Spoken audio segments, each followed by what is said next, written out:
ఐశ్వర్యం వాళ్ళ ఇంట్లోకి ప్రవహించుకుంటూ వస్తుందట. వాళ్ళు వద్దనే దాకా వస్తుంది. మాకు వద్దండి ఐశ్వర్యం అని అనేదాకా వచ్చేస్తుందట. ఎవరో అనరు కదా వద్దని. ఇలాంటి చిన్న చిన్న విషయాల్లో కనుక మనం జాగ్రత్తలు తీసుకున్నామంటే ఖచ్చితంగా ఐశ్వర్యం ఇంట్లోకి వస్తుంది. ఇల్లు శుభ్రం చేసుకున్న తర్వాత ఇంటి ముందు మనం పెట్టవలసినటువంటి ముగ్గు ఎలా పెట్టాలి, ముగ్గు పెట్టేటటువంటి విధానం గురించి నేను చెప్తాను. ఇక్కడ నేను చక్కగా గీసి చెప్తాను. ఇది ఇల్లు, ఈ రోడ్డు అయిపోయింది కదా, ఇల్లు రోడ్డు పక్కన పెట్టేద్దాం. ఇది పక్కన పెట్టేశాం.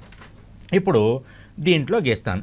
ఇది మన ఇల్లు, ఇది ఇల్లు ఏమ్మా, ఇది రోడ్డు, ఇది రోడ్డు. జాగ్రత్తగా చూసుకోండి అమ్మా. ఇది మన ఇంటి ముందు ఇక్కడ వెయ్యాలి మనం ముగ్గు అనేది. ఇక్కడ వేసుకుంటాం కదా. ఎప్పుడైనా చాలామంది ఏం చేస్తారంటే ఒక ముగ్గు వేసేస్తారు. ఇలా ఇలా ఇలా 3 చుక్కలు 4 చుక్కలు 5 చుక్కలు ఏవో ఉంటాయి. చూద్దాం, ట్రై చేద్దాం.